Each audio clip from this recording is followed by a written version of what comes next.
Stupid Garbage Podcast. Oh, I like that. Alright, bitch. Let me get comfortable. Oh, God. So, Robert and I are both fighting really bad headaches right now. I'm not fighting it. I'm just kind of ignoring it. It just is what it is, man. I took a nap. I took a leave. I drank, I don't know, 1.5 quarts of water in 10 minutes. I ate something. I did everything you could conceivably do to fight a headache, and none of it's helping at all. So it's just, I'm riding it out. But anyway, do you think people in heaven get to take field trips to hell? I've got something you can ride out. No, you don't. No, you do not. Don't I? No, you do not. You most decidedly do not. Do you think people in heaven are allowed to take field trips? Why not? Basically, so to give the reader context, even though you're going to get mad at me for doing it. You don't need context. It's a Minisode. Okay, fine. I don't have time I don't think that you'd be able to visit me in hell. Don't have enough time. I'm assuming there are Not visit you, field trip, so I could throw things at you like a monkey in a zoo. Don't throw things at the monkeys in the zoo. I feel like a really cute thing would be if they had like a glass floor / glass ceiling, and that way we could like just look up at you guys. But I don't. Be hot boxed in hell. That sounds terrible. Well, yeah, I mean that's hell. Also, I feel like, dude, do you remember when we were talking about hell, and I was like, you know what hell would be actually? Hell would be like ice cold. Hell wouldn't be hot, and you were like, actually, in Dante's whatever. Inferno. Yeah. Good God. Yeah, the 9th circle of hell. It's the final circle. It's Cassius, Brutus, and Judas Iscariot are standing chest deep in ice water or something, and the devil gnashes at them, or the devil's chest deep in ice water, and I don't remember. Yeah. Blow me, but yeah. It was incredible. I was so proud of it. Like, I came to that conclusion on my own. Yeah, but it's it's not as though that's innovative. Real, though. I know, but it's you and you know, Dante Alighieri had a similar idea of, cold is also biting sometimes. Yes. So anyway, yeah, yeah. I think we talked about it, but I just said it was interesting that what hell was according to Dante, and it just shows how romanticized Caesar has become, or did become, by the time of the Renaissance, maybe even much earlier, was the final circle of hell was Satan gnashing in his teeth, his terrible, terrible teeth, like the wild things of Maurice Sendak fame. And it was one person who betrayed Jesus Christ, our living Lord and Savior, and 2 people who betrayed Julius Caesar. It really kind of shows you just how deified some of the emperors, particularly Julius Caesar, were. I wonder. It's just so interesting. Yeah, I wonder. I think I've said this on the pod. I think I've said every thought I've ever had on the pod. But I often, 2 things I wonder is, one, God damn, my head hurts. If I'm chugging water, hoping that it will help me in it. That's good. Does. If Octavian was what his status was in his lifetime and after his lifetime relative to Julius Caesar, because they both had the Caesar name, and he was named Augustus, which is, an honorary title meaning holy or anointed or I guess fantastic.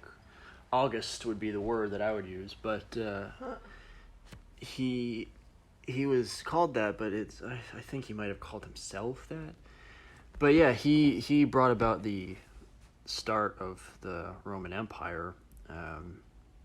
So I wonder what his status would have been.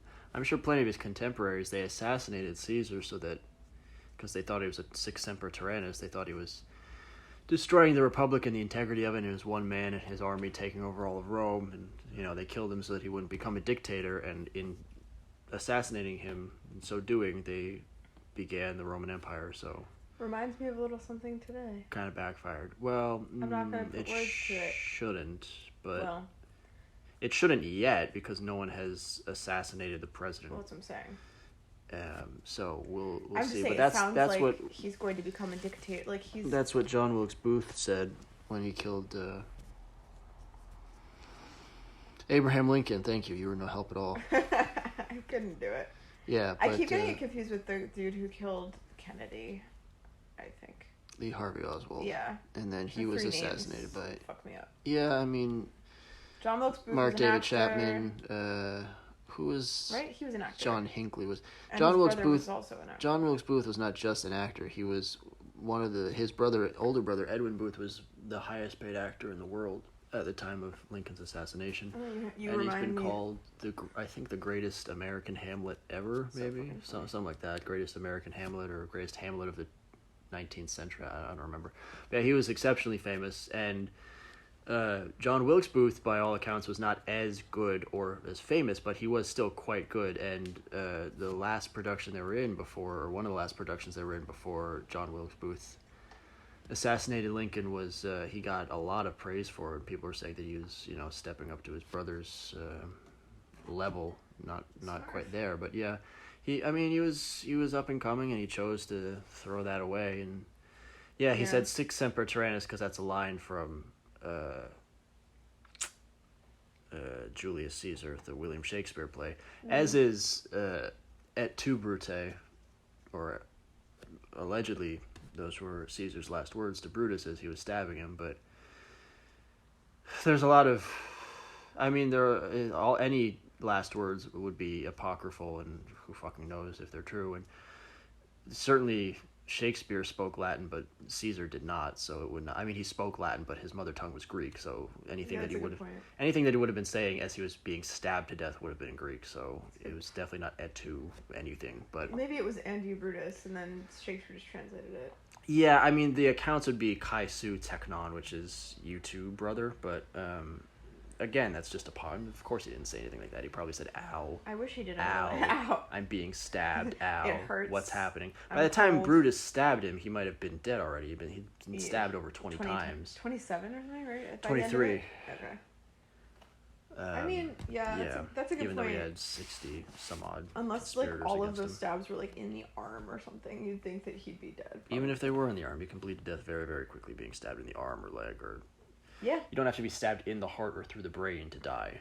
For sure. You can be stabbed in the tummy and bleed to death in a couple minutes. Even from one stab. Yes. It's pretty not cool. And he was in his 50s. I mean, what was he, 56, 57? No, decidedly not the prime of your life. Yeah. It was so funny. I was watching a video, not to like, shit on anyone who has corona, but someone was like, yeah, I was super healthy, a 50-year-old man. I was the poster child for people that aren't supposed to get sick from corona. I'm like, no, you're not. No, if you have gray hair, you're not. Yeah, what do you mean? Like, you're in your 50s. You've been getting prostate exams for a decade. Exactly. You are not the poster child you're the poster child for early detection of colorectal cancer. Yeah, I was like, I don't mean to be rude and like, minimize or whatever your struggle. What's the word? Struggle's fine. No, minimize. Minimize, sure. I don't know. Anyway, dismiss. I don't. Yeah, minimalize. I'm not trying to do that, and I'm sure you had a really fucking hard time, but don't say that. Yeah, I mean it's just not true. Poster child for, I don't know, adult onset diabetes, maybe. Sorry, I shouldn't be laughing, but no, go you're ahead. funny. What am I to do? Yeah. You're funny, and the guy is gonna be fine. So I mean, he doesn't have that much longer to live. He's well past the middle of his life statistically. Not well past. Yeah, I think the lifespan of a man in the United States is 79. Yeah. Which means if he's 51, right? He's in his early 50s, then he's over a decade past the middle of his life. Which is crazy considering midpoint of his life would have been 39 and some odd months. That's crazy 6, 7, 8 considering like months. half of your life would just, or wait, half your life is 40 years, and if 10 is already, you only have three quarters left. What the fuck is happening right now? You only have 3/4 left of the half of your life to live. Help. You have 3/4 of the half of your life? Yeah, like you said, he's halfway. He's, help. Jessica, who let you in the house? Honestly, Rob, my body is disintegrating. I can feel it. Yeah, so the other... yeah, Jesus Christ. And my brain along with it. Yeah, I think your brain is long gone. I'm telling you, the side effects of the medication I took this morning, I don't think have, like, worn off, and I think my brain is just goo. Yeah, your doctor prescribed LSD? Yeah. He basically prescribed me LSD, and he was like, hey, the only side effect you could possibly expect is digestive upset. And I was like, sounds good. And then I got high as fuck, and I was like, this isn't supposed to happen. Dear reader, I was not prescribed LSD, but, you know.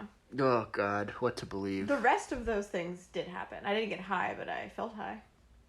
It's terrible. I don't like being high.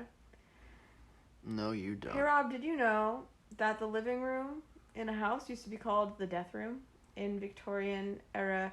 I have a question. Was the Victorian era in the 1900s? No, and also that sounds the like 19th bullshit. Century? Robert, no, I looked it up, and I found, like, I looked at a couple different articles. God, why would anyone call it that? Basically, apparently, when people were, like, dying more in the 19th century, they said, and also in Victorian England, so I'm not sure what the fuck is happening, because isn't Victorian, like, the 1600s? 17, I think, when Queen Victoria reigned, but there were a couple. Wasn't the most recent Queen Victoria, like, 1913? Then maybe that's what the fuck they God, were. But I it's can't definitely not, think. like, the Victorian era isn't the 1900s. I was like, you're dumb.